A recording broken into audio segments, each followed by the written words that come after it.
Hello there, my name is Deborah Meier, and I have spent the last 50 plus years working with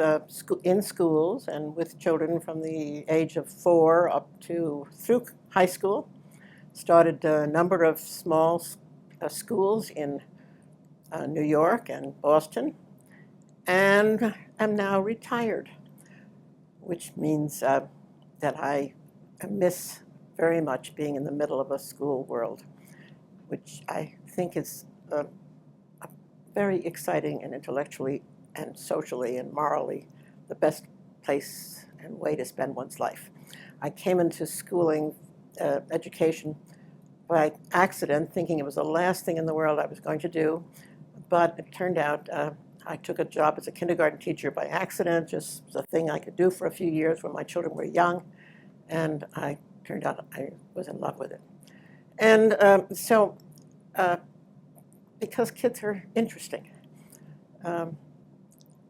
their way of looking at the world forces one to re-look at the world. As I think lots of mothers know, suddenly the world is more interesting when you see it through the perspective of many different children from many different backgrounds.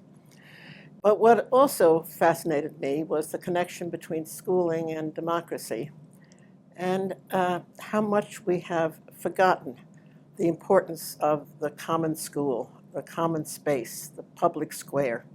that I think a good schoolhouse represents. And I think we forgot that the most natural and important way for children to learn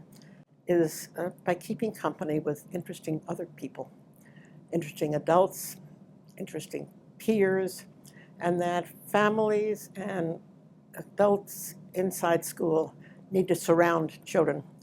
with an understanding and the experience of what it means to be a grown-up in a democratic society.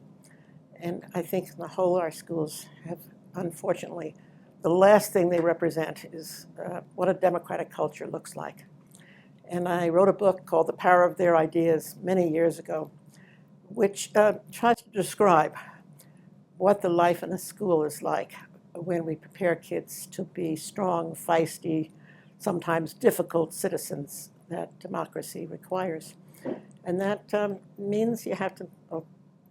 not only allow arguments, but you have to actually encourage arguments, and you have to encourage strong passions and feelings,